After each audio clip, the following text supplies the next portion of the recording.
मैं ग्राम कचहरी बोरना से NK सिंह। इस टाइम मैं काजी टोल ढाला वार्ड नंबर 10 पर हैं। अभी वीडियो साहब का फोन आया था कि एक बार पता कीजिए नाव डूब गया क्या। वाकई यहाँ आए तो पता कि नाव डूब गया है, लेकिन नाव कोर में ही डूबा है। एक बच्चे को पानी पी लिया है। अभी अब देखा जा रहा है कि उसका क्या स्थिति है।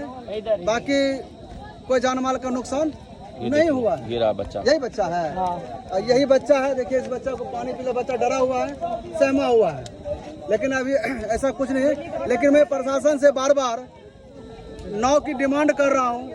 यहाँ तक कि मैं सांसद को भी कॉल करके बोला हूँ कि हमारे यहाँ सरकारी सुविधा की बहुत अभाव है। उन्होंने भी बोला कि ठीक है हम बात करते हैं, लेकिन अब तक अभी कोई सुविधा नहीं मिल पाया सही ढंग से। नाव गिनती में 10 से 11 हमारे पंचायत में आ चुकी है, लेकिन नाव का जो स्थिति है उस नाव में मात्र 5-7 आदमी बैठेगा। अभी वही 10 आदमी बैठ गया, नाव डूब गया। यहाँ पे छोटा छोटा नाव है। नाव वार्ड में एक दिया है, एक वार्ड से 500 आदमी आने जाने वाला है और नाव में 5 आदमी बैठे हैं। कितना चक्कर लगेगा नाव का। ये सबसे बड़ी विडंबना है कि मैं बार बार CO साहब से, SDO महोदया से भी बोल रहे हैं कि हमारे यहाँ डेंगी में ही छोटी बड़ी नाव की सुविधा कराया जाए। ये छोटा छोटा नाव से काम नहीं चलेगा, क्योंकि संख्या ज़्यादा है। उसके होने के कारण छोटा नाव में हम लोगों का काम चल नहीं पा रहा है।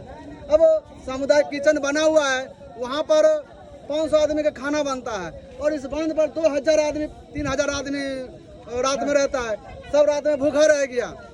थोड़ा सा 10 किलो 15 किलो आलू दे दिया, उसका सब्जी बना, आलू का भी सब्जी नहीं पूरा।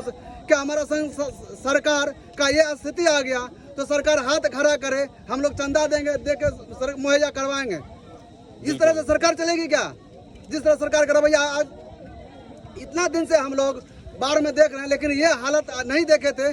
पानी चरम सीमा से ऊपर है। जो हम लोगों के 21 में बाढ़ आई थी, उससे भी एक्स्ट्रा पानी आया, उससे लगभग 6 इंची 7 इंची पानी ओवर आया है, लेकिन इस पर सरकार का कहीं ध्यान नहीं आ रहा है। इस तरह से अगर चलेगा तो फिर हम लोग ब्लॉक का घेराव करेंगे। मैं महोदया को भी बोल दिया है कि यहाँ पर बहुत सारा पब्लिक उग्र है। आज मैं किसी तरह से शांत किया हूँ, लेकिन ये शांत नहीं होगा। इस तरह से रवैया रहेगा तो ब्लॉक का घेराव होगा। जय हिंद। और ये CO साहब जो हैं और DM साहब फोन रिसीव नहीं करते हैं। बड़ी मुश्किल से मैंने बात वहाँ तक पहुँचाई है। इस पे क्या कहेंगे आप? DM साहब ने तो फोन किया तो उठा लिया, लेकिन 2-3 बार किया तो उठाया है फोन। उनसे भी बात हुआ कि सर शिविर यहाँ एक चल रहा है, हमारे पंचायत की लोड 10-12 हज़ार की है, एक शिविर लोड ले लेगा। मैं शिविर प्रभारी से पूछ रहा हूँ तो कह रहा मैं क्या करूँ, मुझे जो सामान मुहैया होगा मैं वही बनाऊंगा। अभी 3 बोरा चावल है उनके पास।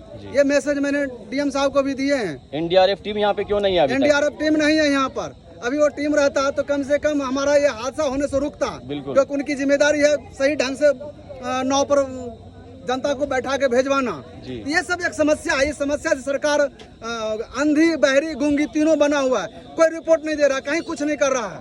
सरकार को कोई मतलब नहीं जनता से। तीसरा दिन है बांध पे लोगों का शरण लिए हुए, अभी तक सिर्फ एक कम्युनिटी किचन खोला गया है। हमारे यहाँ 12 अगस्त से पानी आया हुआ है। पहले कम था, फिर उससे ज्यादा हुआ, फिर अभी तो संभलने नहीं दिया। घर से सामान निकालने की समय नहीं मिल पाया। रात में लोग सोया रह गए, रात पानी आ गया है। और यह स्थिति है हमारे पंचायत की, और कोई पदाधिकारी सुनने को तैयार नहीं है। अगर ये रवैया रहेगा तो हम लोग ब्लॉक का घेराव करेंगे कल। जय हिंद। CO साहब मुर्दाबाद। CO साहब शर्म करो, शर्म करो, शर्म करो। CO साहब शर्म करो, शर्म नहीं तो डूब मरो। अरे NDRF देना होगा, अरे NDRF देना होगा। नाव की व्यवस्था ठीक करो, नहीं तो इनकलाब जिंदाबाद, इनकलाब जिंदाबाद।